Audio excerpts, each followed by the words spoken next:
وقالت الیہود لیست النصارى علی شیء، یہودی کہتے تھے کہ نہیں ہے نصارہ کچھ بھی. وقالت النصارى لیست الیہود، اور نصارہ کہتے تھے یہودی کچھ نہیں ہے. وہم یتلون الکتاب، حالانکہ یہ دونوں گروہ کتاب کی تلاوت کرتے تھے. کذالک قال الذین لا یعلمون مثل قولہم، اسی طرح کہتے تھے وہ لوگ جن کے پاس علم نہیں تھا ان جیسی بات. فاللہ یحکم بینہم، اللہ تعالیٰ فیصلہ کریں گے ان کے درمیان قیامت کے دن. فیما کانوا فیہ یختلفون، جس میں یہ اختلاف کرتے ہیں. ومن اظلم ممن منع مساجد اللہ، کون بڑا ظالم ہے اس شخص سے جو روکے اللہ کے گھر سے، یا ہر وہ جگہ جہاں عبادت کی جاتی ہے، سجدے کی جگہ. ان یذکر فیہا اسمہ، یہ کہ لیا جائے اس میں اللہ کا نام. وسعی فی خرابہا، اور اس میں تخریب کاری کرنے کی کوششیں کریں. اولئک ما کان لہم ان یدخلوہا الا خائفین، یہ وہ لوگ ہیں نہیں ہے ان کے لیے کہ داخل ہوں مگر ڈرتے ہوئے. لہم فی الدنیا خزی، ان کے لیے دنیا میں رسوائی ہے ایسے کام کرنے والوں کے لیے. وَلَهُمْ فِي الْآخِرَةِ عَذَابٌ عَظِيمٌ، اور آخرت میں بہت بڑا عذاب ہے. وَلِلَّهِ الْمَشْرِقُ وَالْمَغْرِبُ، اللہ تعالیٰ کے لیے ہے مشرق اور مغرب بھی. فَأَيْنَمَا تُوَلُّوا فَثَمَّ وَجْهُ اللَّهِ، پر جہاں جس طرف بھی آپ رخ کریں گے تو اللہ تعالیٰ کو پا لیں گے. ان اللہ واسع علیم، اللہ تعالیٰ بہت وسیع علم والا ہے، سب سے وسیع علم. قالوا اتخذ اللہ ولدا سبحانہ، وہ کہتے ہیں اللہ کے لیے اولاد کو ثابت کرتے ہیں. سبحان، اللہ تو پاک ہے ان چیزوں سے. بیٹا کہتے ہیں یا بیٹیاں. بل لہ ما فی السماوات والارض، اس کے لیے ہی جو کچھ آسمانوں میں ہے اور زمین میں، یعنی اسی کی ملک ہے. کل لہ قانتون، ہر چیز اس کے لیے فرما بردار ہے، مطیع ہے. بدیع السماوات، اس نے پیدا کیا ہے آسمانوں کو زمینوں کو. جب وہ فیصلہ کرتا ہے کوئی کسی کام کرنے کا، فإنما یقول لہ، بس اللہ پاک فرماتے ہیں کن، ہو جا، فیکون، وہ کام ہو جاتا ہے. ان آیات میں یہود و نصارہ کے ابطال کا ذکر ہے. یہودی کہتے تھے کہ نصارہ باطل ہیں، یہ کچھ بھی نہیں ہے. اور نصارہ کہتے تھے، عیسائی کہتے تھے نہیں یہودی کچھ بھی نہیں ہے، باطل ہیں، عیسیٰ علیہ السلام تشریف لائے ہیں، انہوں نے مانا ہی نہیں. یہودی کہتے تھے نصارہ نے عیسیٰ علیہ السلام کو درجہ بڑھا کے اللہ کا بیٹا بنا دیا. دوسری جگہوں پہ بھی اس کی تردید کافی آئی ہے. اور یہاں پہ جو تیسرا گروہ ذکر کیا ہے، کذالک قال الذین لا یعلمون مثل قولہم، اس سے مراد مشرکین مکہ ہے. مشرکین کہتے تھے نہیں، نہ یہودی کچھ ہے نہ نصارہ کچھ ہے، بلکہ ہمارا دین سچا ہے. 360 بت انہوں نے بیت اللہ کے اندر لا کے رکھ دیے تھے. ملت ابراہیمی کو ختم کر کے ان کا راج تھا یہود و نصارہ میں کے بعد مشرکین مکہ کا، تو انہوں نے 360 بت اس کے اندر بیت اللہ کے اندر رکھ دیے تھے. فاللہ یحکم بینہم، تو یہ ساری ان کی جنگ اور کشمکش اور ان کے جو الزام تراشیاں تھیں، جبکہ ان کے پاس تورات تھی یہود و نصارہ کے پاس، اور عیسائیوں کے پاس انجیل تھی، کتابیں دونوں کے پاس موجود تھی، لیکن دونوں نے ایک دوسرے کو تسلیم نہیں کیا، دونوں نے ایک دوسرے کے نبیوں کو نہیں تسلیم کیا. لیکن یہ واحد کتاب ہے کتاب اللہ، جس نے آتے ہی سب سے پہلے پچھلی کتابوں کی تصدیق کی ہے، ان کو بھی ساتھ ملایا ہے. پھر صحف ابراہیمی کی تصدیق کی ہے، پچھلی شریعتوں کی تصدیق کی ہے کہ جتنے انبیاء آئے وہ برحق تھے. اس نے کسی کی کبھی نفی نہیں کی، لیکن اچھی چیز کی تصدیق کی ہے اور بری چیز کا ڈٹ کے انکار کیا. کوئی مابین راستہ اختیار نہیں کیا. قرآنی دعوت ایسی ہے کہ اس کے اندر کوئی دوسرا راستہ نہیں ہے، اس میں صرف اہدنا الصراط المستقیم کا راستہ ہے. ٹیڑھا راستہ یا کمپرومائز کا راستہ یا الفاظ کے دباؤ کا راستہ قرآن کا اسلوب نہیں ہے.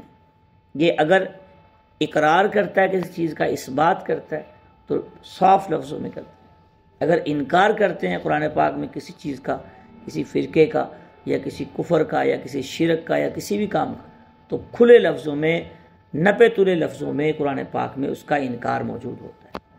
تو یہاں پہ بھی اللہ تعالیٰ نے جو فرمایا، یہ مشرکین، یہ جبکہ حقیقت میں یہ تینوں باطل تھے فرقے. اسلام کے لحاظ سے، یعنی پچھلا فرقے ختم ہو چکے تھے، جبکہ اپنے اپنے دور کے لحاظ سے یہودی ٹھیک تھے، جو تورات پہ جو عمل کرنے والے وہ ٹھیک تھے، انجیل نصارہ بھی ٹھیک تھے اپنے اپنے دور کے، لیکن موجودہ دور میں یہ یہودی وہ یہودی نہیں ہے، یہ بدل چکے ہیں، انہوں نے اپنی کتابیں بدل لی ہیں، اپنے مذہب بدل لی ہیں، اپنے انبیاء کا رخ بدل لیا اور مبالغہ رائی کی وجہ سے لعنت اپنے اوپر لے لی، جس کا ذکر قرآن پاک میں ہی ہے۔ وقالت الیہود عزیر ابن اللہ وقالت النصارى مسیح ابن اللہ، نہ عیسائی اپنے اس میں ہیں، اور مشرکین یہ قیامت تک رہیں گے۔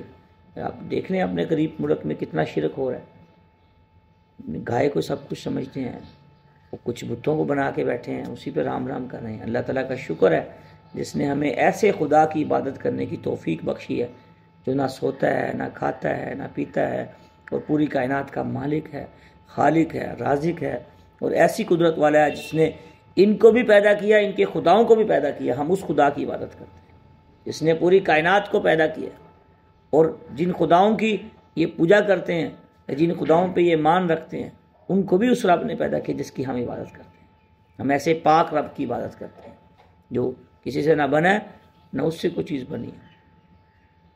تو اللہ تعالیٰ ان کے درمیان فیصلہ کریں گے، فاللہ یحکم بینہم یوم القیامہ فیما کانوا فیہ یختلفون، جس میں یہ اختلاف کرتے تھے، اللہ تعالیٰ ان کے درمیان سب کے درمیان فیصلہ کر دیں گے کہ کون حق پہ ہے، کون باطل پہ ہے۔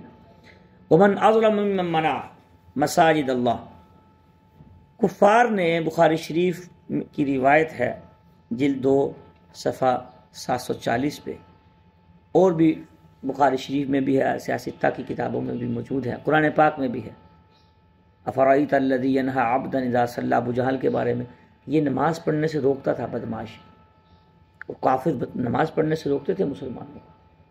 یہ سن 6 ہجری میں، جس وقت رسول اللہ صلی اللہ علیہ وسلم اپنے صحابہ کرام کے ساتھ پورا قافلہ لے کے عمرے کے ارادے سے تشریف لائے، تو انہوں نے روکا، اور صلح حدیبیہ اس موقع پہ 6 ہجری، اور باقاعدہ معاہدہ ہوا۔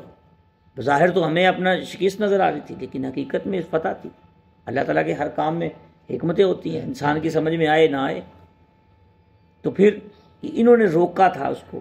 یہاں پہ 2 چیزوں کا، اس سے آگے اگلی آیات میں 2 چیزوں کی طرف اشارہ ہے۔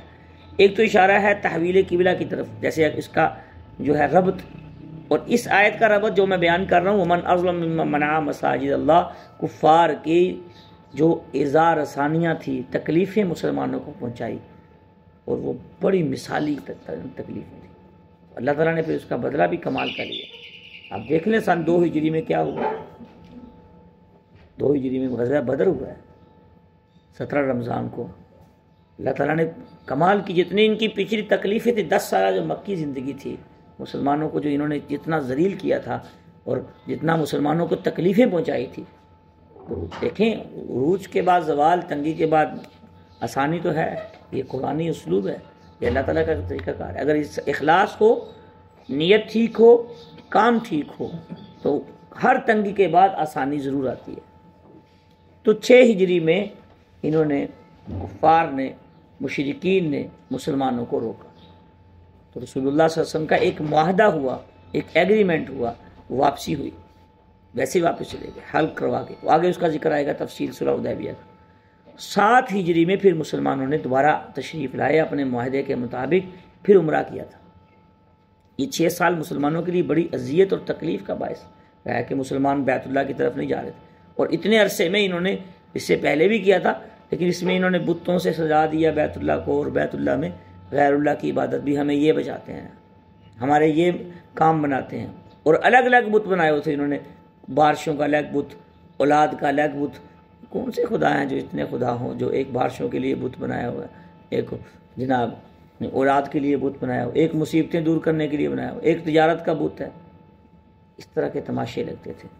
تو اللہ تعالیٰ نے اس میں منع فرمایا کہ اس سے بڑا ظالم کون ہو سکتا ہے جو مساجد میں اللہ تعالیٰ کے ذکر کرنے سے، اللہ کا نام لینے سے روکے اور اس کو خراب تخریب کاری کی کوشش کرے۔ تخریب کاری 2 طرح کی ہوتی ہے۔ اب ان آیات کو اس وقت تو روکا، ان آیات کو اس دور میں کیسے ہم دیکھیں گے؟ مفسرین نے لکھا ہے، اب بھی آپ دیکھ لیں، مسجدوں میں 2 طرح کے لوگ ہوتے ہیں، بلکہ 3 طرح کے لوگ ہوتے ہیں مسجدوں میں۔ ایک وہ ہوتے ہیں جو امام صاحب کے بھی خلاف ہوتے ہیں اور مؤذن کے بھی خلاف ہوتے ہیں، خادم کے بھی خلاف ہوتے ہیں، مدرس جو درس دیتا ہے اس کے بھی خلاف ہوتے ہیں. اس کو کوئی اچھا لگتا ہی نہیں، وہ بس اپنی عبادت کرتے ہیں، سب کی نکتہ چینی. اگر امام صاحب 1 منٹ لیٹ ہو گئے یا مؤذن نے اذان لیٹ دی ہے یا مدرس نے درس میں تاخیر کر دی، انسان ہے وہ سب جو اپنی نوکری اور پیشہ کر رہے ہیں. اگر اس میں جیسے وہ توقع رکھتے ہیں لیٹ ہو جائیں یا کوئی ان سے کوئی غلطی ہو جائے تو دوسروں کو بھی نظر انداز کریں. بعض لوگ وہ صرف عبادت کرتے ہیں، آتے اور جاتے ہیں، اللہ کا نام لیتے ہیں، آتے جاتے ہیں، ان کا کوئی سروکار نہیں ہوتا. بعض وہ ہیں جو حمایت میں ہوتے ہیں کہ نہیں یار یہ بھی انسان ہے.